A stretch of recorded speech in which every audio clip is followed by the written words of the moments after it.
नमस्कार। सुबह के 7 बज चुके हैं। आप देख रहे हैं इंडिया न्यूज। आपके साथ मैं हूं चित्रा त्रिपाठी। अब से ठीक 1 घंटे बाद कर्नाटक चुनाव की मतगणना शुरू हो जाएगी और उसके कुछ ही देर में रुझान आने भी शुरू हो जाएंगे। राज्य की 223 सीटों के लिए 5 मई को वोटिंग हुई थी। इस चुनाव में तकरीबन 2948 उम्मीदवारों की किस्मत का फैसला होगा।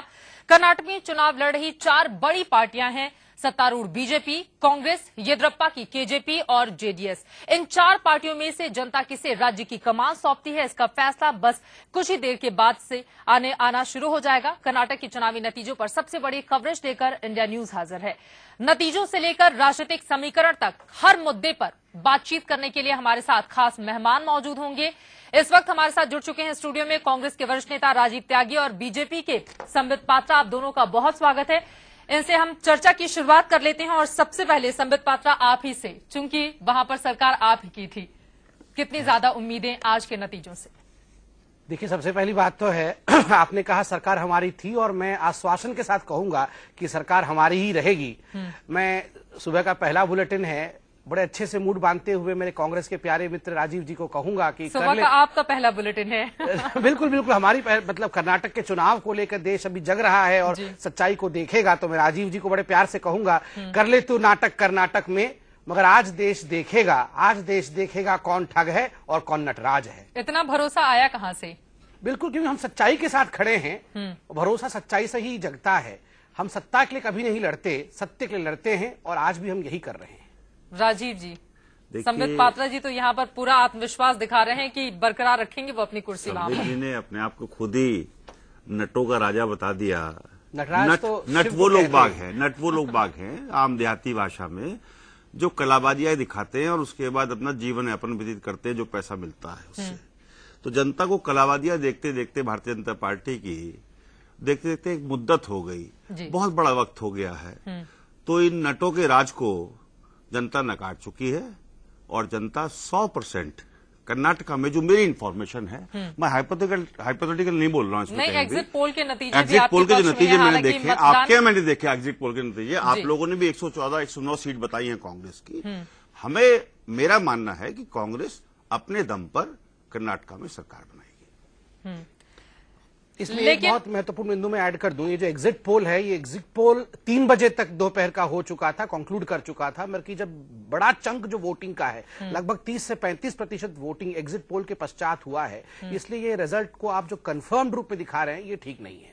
चलिए, यानी कि आपको भरोसा है कि अभी भी बीजेपी वहां पर अपनी सत्ता को कंटिन्यू करेगी। लेकिन बड़ा सवाल ये उठता है, जो नुकसान इस वक्त येदियुरप्पा की ओर से दिया गया है, आखिर उसकी भरपाई करेगी कहां बीजेपी? और यही सवाल इस वक्त बना हुआ है कि कांग्रेस पार्टी क्या अच्छे कामों की वजह से वहां पर सत्ता में आ रही है, या फिर बीजेपी में दरअसल कुछ किया ही नहीं सत्तारूढ़ होकर भी इस वजह से। और यहाँ पर अपने दर्शकों को हम दिखा रहे हैं वो कौन कौन से दिग्गज हैं जिनकी किस्मत का आज फैसला होना है। इसके अलावा 2008 के चुनावी नतीजे, बीजेपी 110 सीटों के साथ वहां पर 15 निर्दलीय विधायकों के समर्थन से 113 बहुमत के लिए चाहिए होते हैं। सरकार बनाया था पहली बार बीजेपी ने, दक्षिण भारत में पहली बार येदियुरप्पा के नेतृत्व में कमल खिला था। जबकि 2013 के एग्जिट पोल बताते हैं कि 114 सीटों के साथ कांग्रेस पार्टी बहुमत से 1 सीटें आगे ले जाएगी। हालांकि मतगणना का काम अब से 1 घंटे के बाद, यानी कि सुबह 8 बजे से शुरू हो जाएगा और रुझान आने भी शुरू हो जाएंगे। तस्वीर धीरे धीरे साफ होती जाएगी। लेकिन यहाँ पर बड़ा सवाल यही उठता है संबित पात्रा जी, आपने कहा कि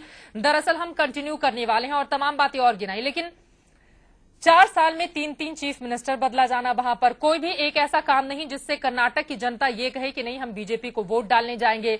ऊपर से भ्रष्टाचार के आरोप भी वहां पर तमाम लगे हैं और सिर्फ इतना ही नहीं, कमियां बहुत सारी हैं और सबसे प्रमुख है गुटबाजी।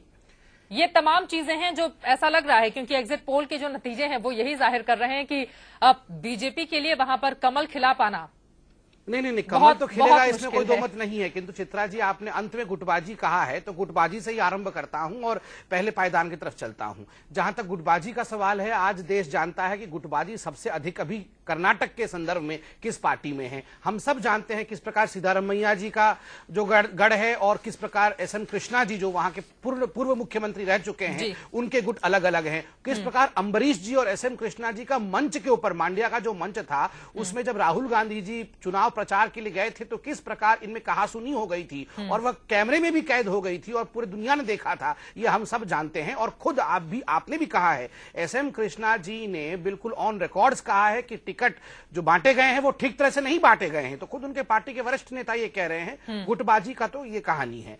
दूसरा विषय है, देखिए कितना वहां पे उन्नति रहा है कर्नाटक में, इसका जो है लेसन्स है वो यूपीए के आप पारितोषिकों से ले लीजिए। केंद्र सरकार ने खुद ही कर्नाटक को कई विषयों में पारितोषिक दिए हैं।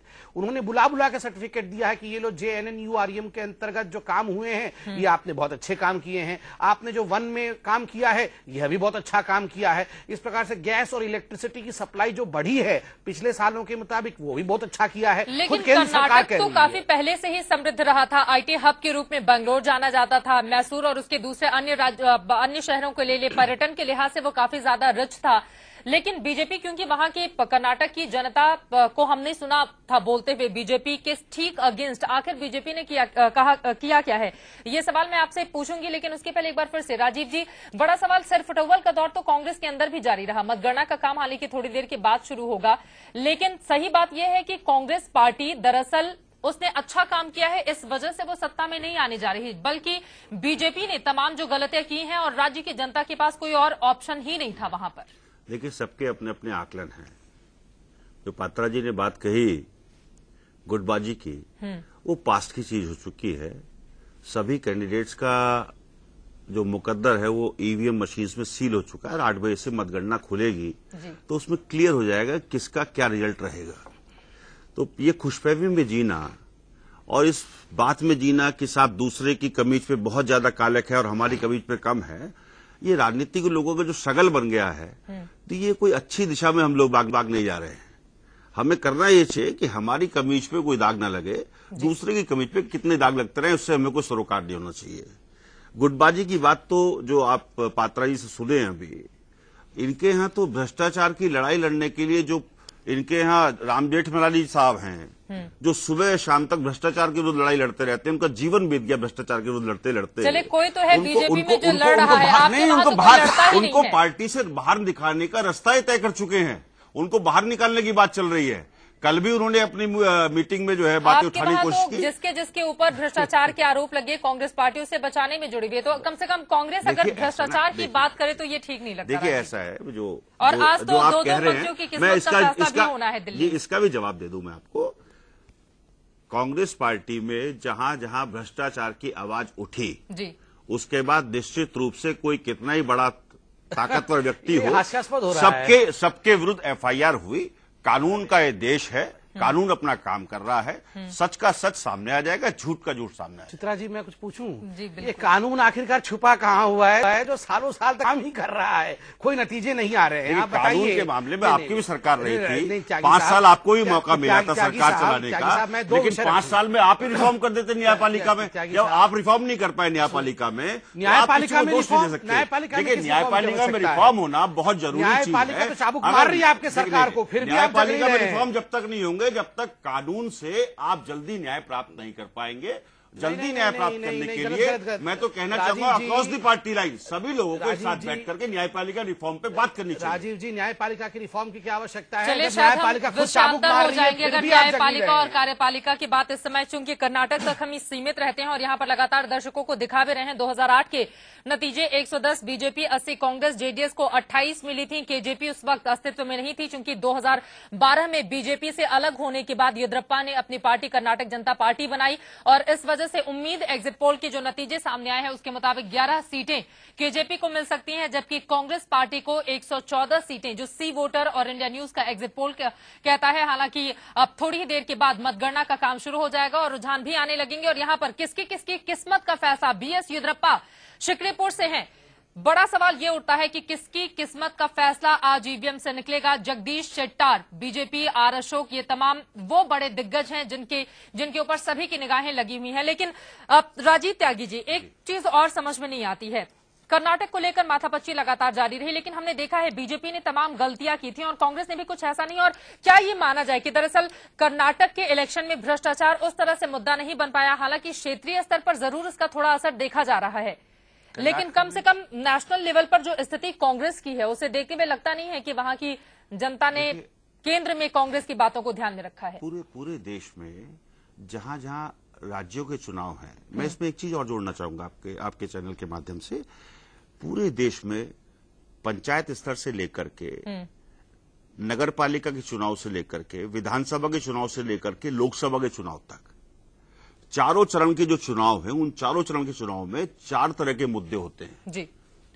विधानसभा के चुनाव तक स्थानीय मुद्दे हावी रहते हैं और लोकसभा के चुनाव में राष्ट्रीय मुद्दों पर बहस होती है, उनके हिसाब से जनता आकलन करती है, उसके बाद वोट करती है। कर्नाटका में non performance of BJP government के तरफ से जो सिर्फ उटव्वल रही और जिस तरह से चीफ मिनिस्टर बदले गए और विकास का कार्य अवरुद्ध हुआ, उसकी वजह से बीजेपी की सरकार को, बीजेपी के लोगों को कर्नाटका की जनता रिजेक्ट कर रही है, उनको हटा रही है सत्ता से। कर्नाटका के लोग बाग जहां पे कि 75% लिटरेसी रेट है। आपने कहा कि केंद्र की यानी कि नेशनल लेवल पे जो भ्रष्टाचार होता है उसको रीजनल लेवल पर ध्यान नहीं दिया जाता है, लेकिन हिमाचल में क्या हुआ? खैर, चूंकि बहुमत से वहां पर कांग्रेस पार्टी ने अपनी सरकार बनाई, इस वजह से स्थिति दूसरी हो जाती है। लेकिन करप्शन इलेक्शन में क्या मुद्दा नहीं बनते हैं, इसकी चर्चा जारी रहेगी। लेकिन उसके बीच हम दिखाते हैं अपने दर्शकों को, जैसे ही रुझान आने शुरू हो जाएंगे तो सबसे अनोखे अंदाज में हम आपको दिखाएंगे कि कौन सी सीट पर कौन सी पार्टी आगे चल रही है, और जैसे जैसे ये रुझान नतीजों में कन्वर्ट होते हुए चले जाएंगे वो भी हम आपको दिखाएंगे। कर्नाटक का दंगल जो 5 मई को 223 सीटों पर मतदान हुआ था, और आज मतगणना का दिन है। देश भर की निगाहें टिकी हुई हैं क्योंकि इसके बाद इलेक्शन भी हैं। आम चुनावों की तैयारियां भी लगभग सभी नेशनल पार्टियां कर रही हैं, और उसके ठीक पहले हम आपको दिखाएंगे कि आखिर हम आपको नतीजे कैसे बताएंगे रुझानों के जरिए, और साथ ही जब वो नतीजे कन्वर्ट होते जाएंगे वो अभी आएगा ग्राफिक्स के रूप में आपकी टीवी स्क्रीन पर। लेकिन एक बार फिर से संबित पात्रा, आपसे ये सवाल ले लेती हूं मैं। हिमाचल प्रदेश में क्या हुआ था वो हमने देखा था, लेकिन जो कॉन्फिडेंस कांग्रेस दिखा रही है उससे कहीं ना कहीं ये बातें तो हैं कि बीजेपी ने वहां पर बहुत कुछ लूज किया है, और अगर संगठित होकर बीजेपी शायद काम करती तो आज कांग्रेस को इतना बड़ा मौका। आप लोगों ने तो 110 सीटें हासिल की थी। रुझान जो एग्जिट पोल के हैं, जो नतीजे हैं, वो तो 114 सीटें दे रहे हैं यहाँ पर कांग्रेस। चित्रा, मैं आपको 2-3 बातें याद दिला दूं। पहला विषय है, कर्नाटक के मामले में आज तक कभी भी एग्जिट पोल या ओपिनियन पोल सही नहीं हुए हैं। आज तक जितने भी चुनाव हुए हैं उनके जो भी एग्जिट पोल या ओपिनियन पोल आपको रोकना चाहूंगी यहाँ पर, दर्शकों को हम दिखा रहे हैं कि किस तरह से हम दिखाएंगे आंकड़े।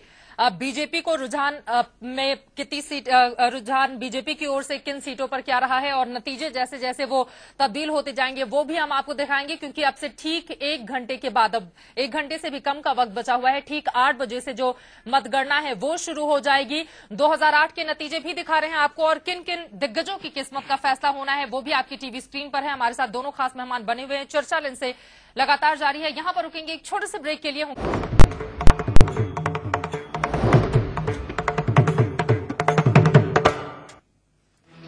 कर्नाटक के दंगल पर जनता का फैसला आपसे कुछ ही देर बाद आना शुरू हो जाएगा। ठीक 8 बजे से मतगणना का काम होगा, और रुझान कैसे कैसे नतीजों में परिवर्तित होते जाते हैं, कौन सी पार्टी सरकार बनाएगी कर्नाटक में, और दक्षिण भारत में पहली बार खिला कमल बीजेपी का क्या मुरझाने जा रहा है, यही वो तमाम मुद्दे हैं जिन पर हम चर्चा कर रहे हैं। 2 खास मेहमान हमारे साथ बने हुए हैं, और 2013 के सी वोटर और इंडिया न्यूज के एग्जिट पोल भी हम आपको दिखा रहे हैं, और 2008 के नतीजे क्या कहते हैं वो भी आपकी टीवी स्क्रीन पर सामने है, और दिग्गजों का, किन किन दिग्गजों का फैसला होना है आज ईवीएम के पिटारे से क्या क्या निकलना है। लेकिन संबित पात्रा की बात अधूरी रह गई थी।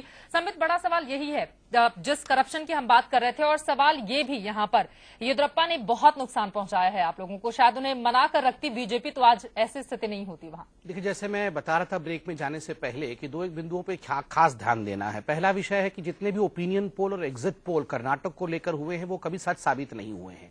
दूसरा एक महत्वपूर्ण विषय है कि अगर कर्नाटक के एग्जिट पोल पे आपका इतना विश्वास है तो मैं याद दिलाऊं कि पंजाब में क्या हुआ था, इसे भी कांग्रेस को याद रखना चाहिए। किस प्रकार एक ऐसा वातावरण बन रहा था मानो कांग्रेस पंजाब पे हावी हो जाएगी, किंतु जब नतीजे आए सामने तो हम सब ने देखा पंजाब में क्या हुआ। हो सकता है और होगा कि पंजाब ही नहीं, उसकी भी रिकॉर्ड तोड़कर हम आगे बढ़ेंगे। पोल के नतीजों पर आपको भरोसा नहीं है। और तीसरा महत्वपूर्ण विषय जो बार बार आपने पूछा है कि क्या येदियुरप्पा जी के जाने से बीजेपी को नुकसान हुआ है, तो इसमें मैं बहुत कैंडिड और एक सच्चाई से भरा हुआ उत्तर देना चाहता हूं।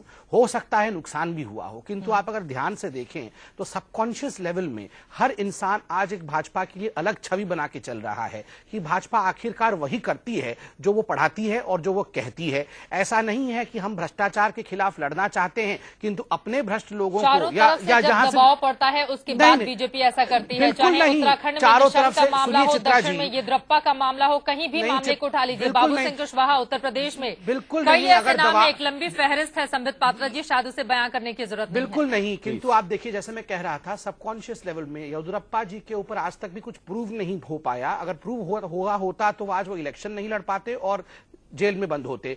प्रूव नहीं हो पाया, केवल एलिगेशंस के आधार पे बीजेपी ने उन्हें मुख्यमंत्री की कुर्सी से मुक्त किया। यह अपने आप में एक बहुत बड़ी बात है। आपके पास दरअसल दूसरा ऑप्शन भी नहीं था उस समय। नहीं। और बीजेपी के अंदर भी जो गुटबाजी चरम पर थी, आप उसको कैसे भूल सकते हैं? बिल्कुल नहीं, ये सिर्फ माथापच्ची कितनी ज्यादा येदियुरप्पा के नाम पर की गई, उसके बाद जाकर 31 जुलाई को उन्होंने इस्तीफा दिया था मुख्यमंत्री के पद से। ये हमारी नैतिकता की जीत है। अब चने चबाने को मजबूर कर दिया उसके बाद भी। ये हमारी, देखिए, वो चने चबवाना ये राजनीति के अपने गुण होते हैं, हर पार्टी में होते हैं, किंतु हमारे पार्टी ने हमेशा हाई मोरल ग्राउंड्स, नैतिकता के आधार पर अपना उच्च चरित्र बनाए रखा और यह जनता ने देखा है। देखिए, ऐसा है, पात्रा साहब ने जो कहा अभी, जैसे बीजेपी की एक पुरानी आदत है, भारतीय जनता पार्टी को जो चीज उनके पक्ष में होती है उसको मान लेते हैं, जो उनके पक्ष में नहीं जा रही होती, जो विरोध में होती है, उसको नकारने का काम करती है पूरी पार्टी। ए से लेकर के जेड तक जितने भी नेता हैं, अगर उनके पक्ष में चीज जा रही है तो वही दलीलें पेश करना शुरू कर देंगे मीडिया में और कहने लगेंगे साहब ये बहुत बढ़िया हो रहा है, ये हमारे पक्ष में जा रहा है। आज सर्वे इनके पक्ष में नहीं है तो सर्वे को नहीं मानेंगे। आज सर्वे इनके पक्ष में होता तो ये कहते साहब देखिए सर्वे भी हमारे पक्ष में, सब चीज हमारे पक्ष में, तो कांग्रेस पार्टी किस मुंह से बात करेगी। लेकिन भारतीय जनता पार्टी के लोगों को ये ध्यान रखना चाहिए कि उत्तराखंड में क्या हुआ, भारतीय जनता पार्टी की सरकार थी, कांग्रेस की सरकार अब है। हिमाचल में क्या हुआ, हिमाचल में भारतीय जनता पार्टी की सरकार है, अब हमारी सरकार है। कर्नाटका में जैसा मेरी इंफॉर्मेशन है वहां भारतीय जनता पार्टी की सरकार के बाद अब कांग्रेस की बारी है। तो तीन बड़े स्टेट हमने एक साल में भारतीय जनता पार्टी से वापस लिए। एक सवाल का जवाब आपसे चाहूंगी जी, जिन स्टेट में आप लोगों ने विजय प्राप्त की, वो राहुल गांधी की वजह से या फिर स्थानीय नेतृत्व ने वहां पर अच्छा किया था और संगठन मजबूत था इसकी वजह से? देखिए, ऐसा है कि इसमें आप मुझे उत्तर प्रदेश के मामले में और बिहार के मामले में फंसाना चाहेंगे। नहीं, मैं बिल्कुल नहीं फंसा रही हूं, लेकिन मैं उस पर भी आऊंगा, मैं उस पर भी जवाब दूंगा, उस पर भी बोलूंगा मैं, बिल्कुल निश्चित रूप से, क्योंकि मैं उत्तर प्रदेश का बाशिंदा हूं तो मुझे पता है उत्तर प्रदेश की पॉलिटिक्स क्या है, उत्तर प्रदेश में कांग्रेस का संगठनात्मक ढांचा क्या है, उत्तर प्रदेश में लीडर्स की क्या स्थिति है कांग्रेस की, उसका भी मुझे जानकारी है। लेकिन घर का जो मुखिया होता है अगर वो बेदाग है, हमारे घर के मुखिया सोनिया गांधी जी और राहुल गांधी जी और कांग्रेस पार्टी के जितने भी सक्रिय सदस्य हैं या प्राइमरी मेंबर हैं या जिला लेवल से स्टेट लेवल से लेकर के देश के नेता हैं, सब लोगों की वो सर्वमान्य नेता है। भारतीय जनता पार्टी, राहुल गांधी और सोनिया गांधी को देखते हुए क्या कर्नाटक की जनता ने वोट किया है आप लोगों के पक्ष में, जो एग्जिट पोल के नतीजे बता रहे हैं? देखिए, ऐसा है, राजनीति एक अनवरत प्रक्रिया है जी। राजनीति को एक दिन का काम नहीं है कि एक दिन काम किया उसके बाद आराम से सवाल का जवाब तो मैं उसी सवाल का जवाब दे रहा हूं, वहीं पे तो लेकर आ रहा हूं मैं आपको। मेरी राय में हिंदुस्तान के युवा वर्ग में जी राहुल गांधी जी जिस तरह से बेबाकी से अपनी बात को, सच को कहने का काम कर रहे हैं, सच को सच कह रहे हैं बिल्कुल और साफ गोई से कह रहे हैं। तो आप बोलिए कि कर्नाटक में अगर जीत होगी तो श्रेय और उसका सेहरा जो है राहुल गांधी के सिर बंधेगा, सीधे सीधे आप इस बात को कहते क्यों नहीं? सारे फैक्टर्स हैं, लेकिन राहुल जी का जो चुनाव प्रचार है, राहुल जी का जो बहुत तूफानी दौरे हुए हैं और जिस तरह से जिस तरह से राहुल गांधी जी को युवाओं ने लाइक किया है पूरे देश के, तो कर्नाटक के युवाओं ने भी लाइक किया है जी। और युवा जिस तरह से वोट कर रहा है वो कांग्रेस के पक्ष में जा रहा है और उसके लिए क्रेडिट 100% राहुल गांधी जी को। संबित पात्रा, नरेंद्र मोदी जादू क्यों नहीं कर पाए? चुनावी प्रचार के लिए वो भी तो दौरे पर गए हुए थे। चित्रा जी, अभी तो पिटारा खुलना बाकी है, किसका जादू चला किसका नहीं चला ये तो समय बताएगा। दूसरी बात है, नरेंद्र मोदी जी ने कभी भी अपने ड्यूटी से मुंह नहीं मोड़ा। आप देखिए, आपको याद होगा आज से ठीक 10-12 दिन पहले हर चैनल में डिबेट क्या चल रहा था, क्या नरेंद्र मोदी भी राहुल गांधी की तरफ पॉलिटिकल टूरिज्म करने जाएंगे, एक दिन के जाएंगे? यह भी अटकलियां चल रही थी कि इस तरह होगा, एक दिन के ही जाएंगे। किंतु आप टूरिज्म नहीं, आप देखिए किस प्रकार से कई जिलों में जाकर बीजेपी अपनी हार मानकर बैठी हुई थी, इसी वजह से ज्यादा दांव लगाने के लिए मोदी के चेहरे के साथ मगर मोदी जी ने अपने ड्यूटी से कहीं मुंह नहीं मोड़ा। जहां जहां उन्हें भेजा गया वो वहां गए। और एक बात तो आप भी मानेंगी हमारे साथ कि जहां प्रधानमंत्री सोनिया गांधी और राहुल बाबा के रैलियों में लोगों की भारी कमी थी। एक तो ऐसा बन गया था मुद्दा कि प्रधानमंत्री 10 बजे पहुंच रहे हैं तो उन्हें कहा जा रहा है कि आप 12 बजे पहुंचिए ताकि लोग तो कुछ जुट जाए। नेता को सुनने के लिए इसका मतलब कतई नहीं है कि वो वोटिंग भी करेगी उसी नेता को। मगर एक रुझान दिखाता है, ये रुझान कर्नाटक में और पूरे देश में देखने को मिला है कि राहुल गांधी और नरेंद्र मोदी इनकंपेरेबल है, इनको कंपेयर नहीं किया जा सकता। रुझान तो कर्नाटक के बारे में भी तो हम बात कर रहे हैं ना, जो एग्जिट पोल आए हैं। राजीव त्यागी जी कुछ कह रहे हैं, उसके बाद मैं आपसे सवाल पूछती हूँ। राजीव, अभी एक टर्न निकल के आई है कि पॉलिटिकल टूरिज्म, ये टर्न कुछ राजनीतिक विश्लेषकों की हो सकती है, मीडिया के किसी वर्ग की हो सकती है जी। ये संभव नहीं है किसी भी राष्ट्रीय नेता के लिए कि वो रोज इतने बड़े स्टेट में रोज भ्रमण करे। और निश्चित रूप से जब भी कोई बड़े मुद्दे होंगे, जब भी कोई बड़ी बात होगी राजनीतिक, उसमें अपनी भागीदारी सुनिश्चित करते हैं। बिल्कुल। रही बात नरेंद्र मोदी जी की, नरेंद्र मोदी जो नमो नमो चल रहा है पूरे क्या नाम उसका भारतीय जनता पार्टी के बीच में, देश में नहीं भारतीय जनता पार्टी के बीच में चल रहा है, क्योंकि ये अफवाहखोर हैं, ये अफवाहखोर हैं, ये र्यूमर्स फैलाते हैं। अब नरेंद्र मोदी जी को अगर राजनाथ सिंह जी नमो कर ले, नरेंद्र मोदी जी को सुषमा स्वराज जी नमो कर लें, नरेंद्र मोदी को अरुण जेटली जी कर लें, नरेंद्र मोदी जी को रविशंकर प्रसाद जी कर लें, नरेंद्र मोदी जी को क्या नाम उसका राम जेठमलानी जी कर लें, नरेंद्र मोदी जी को XYZ जितने भी नेता अगर वो नमो कर ले तो पूरे देश की जनता नमो कर ले। लेकिन नरेंद्र मोदी जी को भारतीय जनता पार्टी का शीर्ष नेतृत्व स्वीकार करने को तैयार नहीं है। आप लोगों के मन में डर तो है ही नरेंद्र हमें कोई डर को लेकर, शायद यही वजह है कि इतनी सारी फहरिस्त नेताओं की आपने गिना दी है। एक चीज और राजीव जी, सवाल आपसे मैंने राहुल गांधी को लेकर किया हुआ था। हाँ, वो भी बता रहा हूँ। आपने कहा कि दरअसल इतना ज्यादा टाइम नहीं होता कि किसी बड़े स्टेट में वहां पर नेता ताबड़तोड़ दौरे कर सके। जी बिल्कुल, आपकी बात सही है। लेकिन जरा ये बताइए कि जब भी कांग्रेस पार्टी किसी स्टेट में जीतती है तो जो सेहरा है वो राहुल गांधी के सिर पर क्यों बांध दिया जाता है? इस सवाल का राहुल गांधी बिल्कुल। और उसके बाद हारेगी तो स्थानीय नेतृत्व जिम्मेदार है उसके लिए। उत्तर प्रदेश में आप लोगों ने कहा कि दरअसल हमारा संगठन मजबूत नहीं है यूपी में। नहीं, उत्तर प्रदेश में संगठन के साथ साथ उत्तर प्रदेश और बिहार में शायद पात्रा जी भी मेरी बात से सहमत हो गए इस बात से। और जहां कोई आदमी सही बात कहे उसको एक दूसरे को सहमत भी होना चाहिए उस बात पे।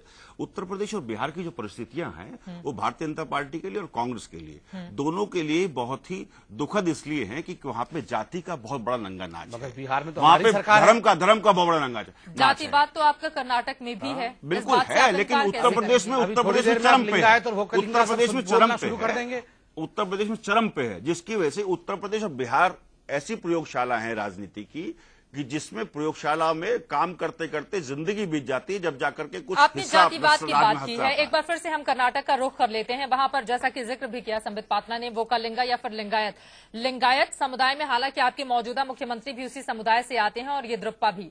शायद यही वजह है संबित पात्रा की इस बार काफी ज्यादा नुकसान, यानी कि जितनी सीटें आप लोगों को 110 मिली थी उससे सीधे आधा होने जा रही है बीजेपी। चित्रा जी देखिए, देश में दो पार्टी कैडर बेस्ड पार्टी है, एक बीजेपी कैडर बेस्ड पार्टी है और एक left party cadre based party है। और कैडर बेस्ड पार्टी के ना अपने एक कंपल्सिव वोटर बेस होता है जो हमेशा ही कैडर के आधार पर वोटिंग करता है, कैडर खुद ही पार्टी को वोट देती है। तो जब किसी एक नेता के कटने से अगर कैडर कट जाता है और कैडर उसके साथ चला जाता है, जिला चला जाता है या मंडल स्तर के कार्यकर्ता भी चले जाते हैं, तब तो ये चिंतनीय विषय होता है कि कहीं ना कहीं कुछ वोट परसेंटेज वहां चला जाएगा। किंतु एक व्यक्ति के जाने से और कैडर अगर पार्टी में रह जाता है तो इस प्रकार का कुछ उसी एक व्यक्ति ने कमल खिलाया था दक्षिण भारत में और हमने देखा था गुणगान करते हुए बीजेपी के दिग्गज नेता नजर आए थे येदियुरप्पा के। अचानक से वो व्यक्ति शून्य में चला गया और फिर आप लोग ये कैसे कह सकते हैं कि एक व्यक्ति के जाने से कैडर पर असर इसका नहीं देखा जाएगा? देखिए चित्रा जी, पहली बात तो है कि यहाँ किसी भी मंच पर से मैं येदियुरप्पा जी की बुराई करना नहीं चाहूंगा। जो भी हुआ येदियुरप्पा जी के साथ वो इसलिए हुआ क्योंकि हमारे पार्टी में गलत हुआ नहीं, गलत नहीं, बिल्कुल नहीं। मैंने सेंटेंस कंप्लीट नहीं किया। जो भी हुआ वो इसलिए हुआ क्योंकि हमारी पार्टी हमेशा नैतिक ग्राउंड में स्ट्रांगली खड़ी नजर आती है। कभी भी नैतिकता के साथ कोई कॉम्प्रोमाइज नहीं, चाहे पार्टी का कितना बड़ा भी व्यक्ति उसमें संलिप्त पाया जाए या उस पर एलिगेशन हो, तो एलिगेशन के आधार पर हमने येदियुरप्पा जी पे एक्शन लिया है और चाहे इसका कोई खामियाजा भी हमें भुगतना पड़े, पार्टी तैयार है। बिल्कुल, पार्टी कल खामियाजा भुगतने के लिए तैयार नहीं, है, चाहे भुगतना पड़े, किंतु कभी भी हम अपने भ्रष्टाचार की लड़ाई में कॉम्प्रोमाइज नहीं करेंगे। संबित, आपसे बातचीत जारी रहेगी। बस कुछ ही देर के बाद रुझान आने शुरू हो जाएंगे, क्योंकि ठीक 8 बजे से मतगणना कर्नाटक की चुनावी दंगल की शुरू हो जाएगी। देखना बेहद दिलचस्प होगा कि किस पार्टी को वहां की जनता चुनकर सत्ता में भेजती है और किसे सत्ता से करती है बेदखल। यहां रुकेंगे एक छोटे से ब्रेक के लिए, लेकिन हमारी सबसे बड़ी चुनावी कवरेज लगातार जारी रहेगी। आप बने रहिए इंडिया न्यूज के साथ।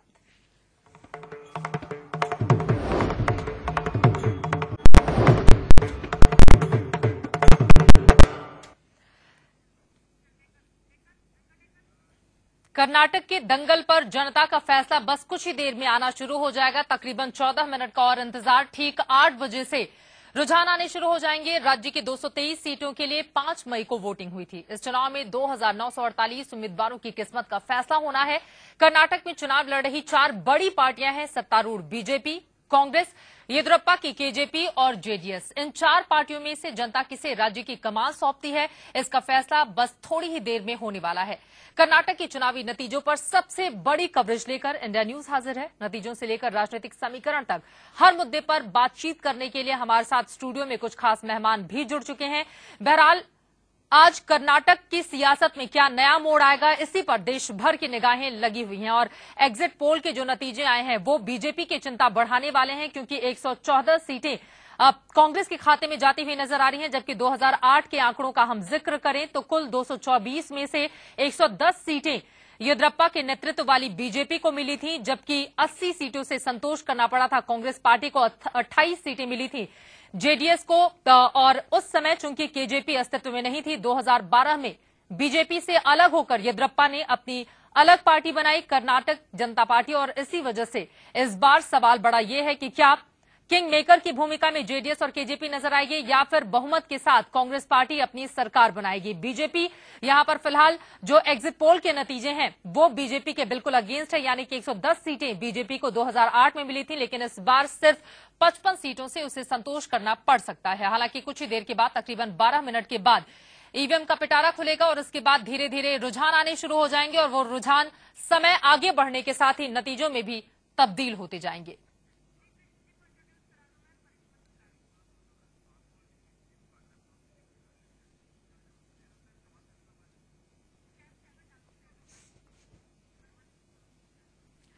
और यहां पर हम आपको दिखा भी रहे हैं जैसे नतीजे और रुझान आएंगे वो सबसे पहले आप तक पहुंचाने की हमारी कोशिश होगी। फिलहाल जिस तरह की स्थिति बनी हुई है, यानी कि 223 सीटों के लिए मतदान हुआ था 5 मई को, और उसके लिहाज से देखें तो 112 सीटें चाहिए होंगी बहुमत के लिए सरकार बनाने के लिए। वो नतीजे भी आपको दिखाएंगे और कौन सी पार्टी किस पर रहती है भारी, ये भी हम आपको इस ग्राफिक्स के जरिए दिखाने की कोशिश करेंगे। और हमारे साथ स्टूडियो में इस वक्त खास मेहमान जुड़ चुके हैं। हमारे साथ मौजूद हैं वरिष्ठ पत्रकार श्री कृष्णा जी। श्री कृष्णा जी, बड़ा सवाल यही उठता है 5 मई का इलेक्शन, उसके बाद जो प्रतिशत रहा मतदान का, और फिर ये स्थिति की सरकार वहां पर कौन सी पार्टी बनाएगी, आपको फिलहाल क्या नजर आता है वहां पर? क्या राजनीतिक समीकरण आपकी नजर? मेरे को तो ये अभी जिस तरह से वोट पड़ी हैं, काफी बहुमत पड़ी है, हाईएस्ट परसेंटेज इस बार पड़ी है 73% करीब, तो लगता है लोग एक एंटी एस्टेब्लिशमेंट काफी, क्योंकि जब ज्यादा वोट पड़ती है तो एंटी एस्टेब्लिशमेंट ही होता है। और दूसरी बात है बीजेपी का सबसे बड़ी दिक्कत ये हो गई कि पार्टी जिस तरह से टूट पड़ी है वहां पे, जैसे येदियुरप्पा जी चले गए, श्रीराम मल्लू हैं, तो अलग हो गए। हाँ। माने 3 हिस्सों में बंट जाएगा वोट जो लेकिन पंजाब में हमने देखा था 77%, अगर मेरी जानकारी सही है, उस समय वोटिंग हुई थी और फिर से अकाली दल बीजेपी ने ही वहां पर सरकार बनाई। तो ज्यादा वोट प्रतिशत की वजह से वहां पर सरकार बदल जाना, ये वो तो ठीक है, मगर देखिए आप कंपेयर नहीं कर सकते। देखिए कर्नाटक में ये हुआ कि भाजपा टूट गई थी ना, भाजपा के 3 रंग हो गए थे, एक तो भाजपा है, दूसरा येदियुरप्पा का गुट बन गया, नेतृत्व में 2008 में सरकार, और श्रीराम मल्लू। हाँ। ये सब काफी वोट इसमें टूट जाता है ना, वोट चली जाती है। इसी का फायदा कांग्रेस को हो रहा है। इसीलिए आपके जो भी एग्जिट पोल वगैरह आ रहे हैं कांग्रेस के फेवर में आ रहे हैं। यानी कि कहने का मतलब आपका यह है, दरअसल कांग्रेस पार्टी अपनी उपलब्धियों के जरिए सरकार बनाने नहीं जा रही, बल्कि जो गलतियां बीजेपी ने की हैं उसकी वजह से वहां पर कांग्रेस। मैं वही बोल रहा हूँ, पिछले बार भी मेरा यही स्टैंड है कि ये कांग्रेस डिफॉल्ट से आ रही है, अपने बलबूते पे नहीं आ रही है। क्योंकि आप देखिए करप्शन जो है, कांग्रेस भी कोई कम नहीं है, मगर ये दिक्कत है कि कर्नाटक में करप्शन बिल्कुल लोगों के सामने हुआ है। और ये दिक्कत की बात है कि भाजपा सरकार थी और उन्हीं, क्योंकि भाजपा की सरकार थी और करप्शन था, तो लोगों में यही इंप्रेशन गया, ये मैसेज गया कि भाई ये बहुत करप्ट सरकार है।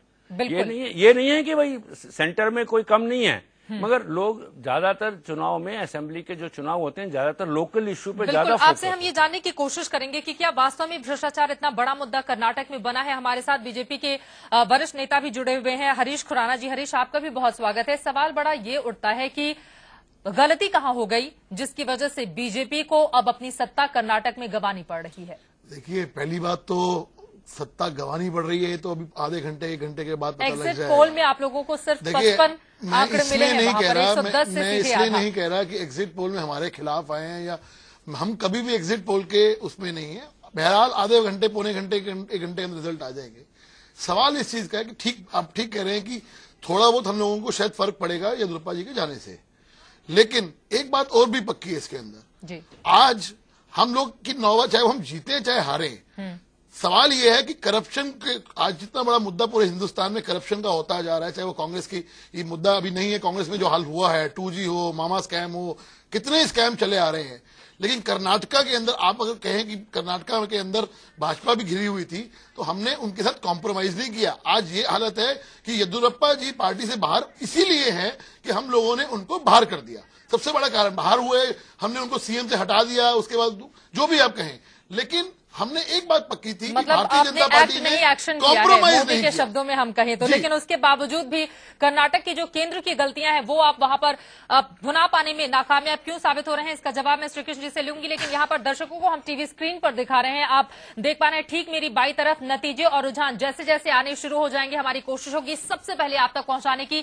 कौन सी पार्टी रुझान के जरिए आगे बढ़ती है और नतीजों में तब्दील कैसे होती चली जाती है। और नीचे हम आपको दिखा रहे हैं 112 का जो जादुई आंकड़ा है, चूंकि 224 सीटें हैं कर्नाटका में, 223 के लिए वोटिंग हुई है 5 मई को, और उस लिहाज से जो बहुमत का आंकड़ा है वो हो जाता है 112। 112 से कौन सी पार्टी कितनी पास पहुंचती है, कितनी दूर, ये हम आपको नीचे दिखाने की कोशिश करेंगे। श्री कृष्ण जी, बड़ा सवाल यही है, इन्होंने कहा कि हमने येदियुरप्पा को हटाकर और भ्रष्टाचार के खिलाफ कड़ी कार्रवाई कर एक बड़ा मैसेज देने की कोशिश की है।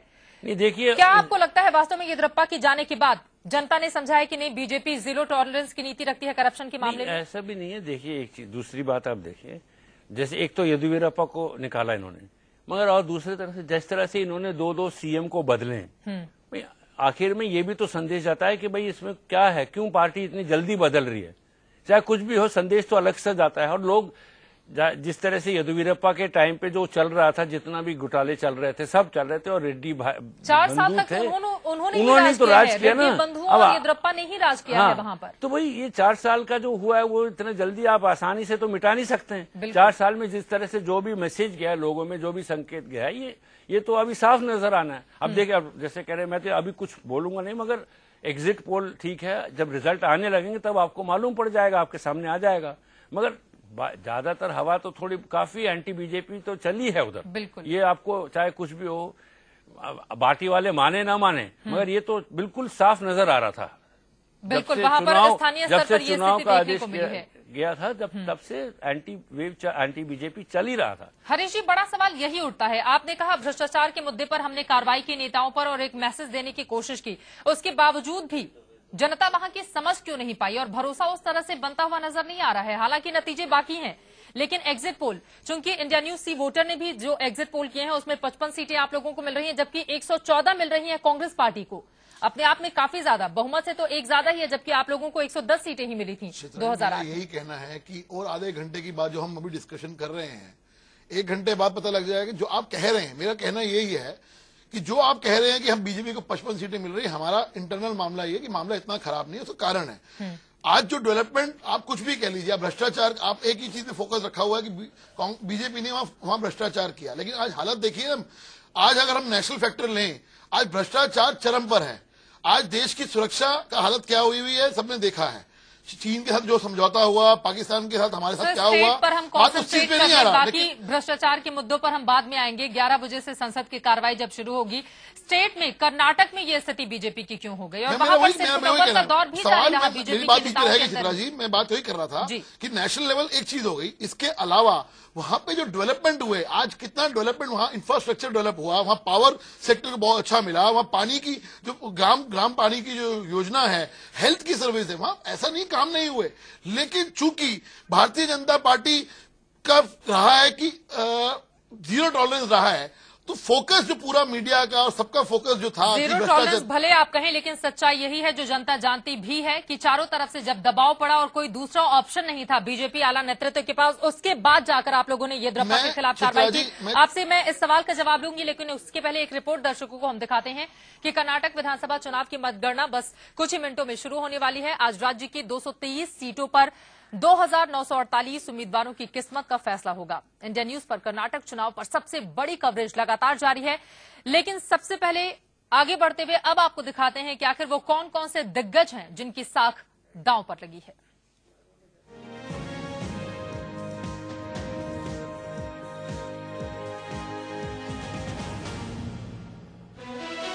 कर्नाटक चुनाव के नतीजे आने वाले हैं। कुछ देर बाद ये साफ हो जाएगा कि कर्नाटक की जनता ने राज्य की गद्दी किस पार्टी के हाथ में सौंपी है। इस बार कर्नाटक चुनाव के नतीजों से कई नेताओं की इज्जत दांव पर लगी हुई है। बीजेपी का अध्यक्ष बनने के बाद राजनाथ सिंह के ऊपर दक्षिण भारत में पार्टी का किला बचाने की जिम्मेदारी है। कर्नाटक में जीत या हार पार्टी के अंदर राजनाथ सिंह की स्थिति पर असर डालेगी। प्रधानमंत्री पद की उम्मीदवारी के लिए ताल ठोक रहे नरेंद्र मोदी का असर गुजरात के बाहर कितना पड़ रहा है, ये कर्नाटक के नतीजे आने के बाद तय होगा। बीजेपी से अलग हुए पूर्व मुख्यमंत्री येदियुरप्पा ने नई पार्टी बनाकर चुनाव में ताल ठोकी है। ऐसा माना जा रहा है कि येदियुरप्पा की पार्टी के प्रदर्शन से बीजेपी को नुकसान होगा, लेकिन अगर येदियुरप्पा बीजेपी को सत्ता में पहुंचाने से रोक देते हैं तो पार्टी को उनकी ताकत का एहसास होगा। उपाध्यक्ष बनने के बाद राहुल की ये पहली बड़ी परीक्षा है। कर्नाटक के नतीजों का इस्तेमाल करके कांग्रेस राहुल गांधी की आलोचना का जवाब दे सकती है। केंद्र में विपक्षी हमलों से दो चार हो रही सोनिया के लिए भी कर्नाटक के चुनावी नतीजे राहत की खबर ला सकते हैं। भारत के प्रधानमंत्री रहे एस.डी. देवगौड़ा और उनके बेटे कुमार स्वामी के लिए आज के नतीजे काफी अहम हैं। पिता पुत्र की पार्टी जेडीएस काफी अरसे से सत्ता से बाहर है और अगर इस बार भी पार्टी ने अच्छा प्रदर्शन नहीं किया तो राज्य में उनकी स्थिति बहुत कमजोर हो जाएगी। कर्नाटक में 223 सीटों पर इस बार रिकॉर्ड तोड़ 71% मतदान हुआ है। एक सीट पर उम्मीदवार के निधन की वजह से मतदान स्थगित हो गया। कांग्रेस, बीजेपी, जेडीएस और केजेपी सभी 223 सीटों पर चुनाव लड़ रही हैं। पिछली बार साल 2008 में 224 सीटों में से 110 सीटें बीजेपी के खाते में गई थीं, जबकि कांग्रेस को 80, जेडीएस को 28 और निर्दलीय उम्मीदवारों को 6 सीटें मिली थीं। इस बार हुए एग्जिट पोल दिखा रहे हैं कि बीजेपी के हाथ से सत्ता निकल सकती है, लेकिन आखिरी फैसला थोड़ी देर बाद आने वाला है। Bureau report, India news.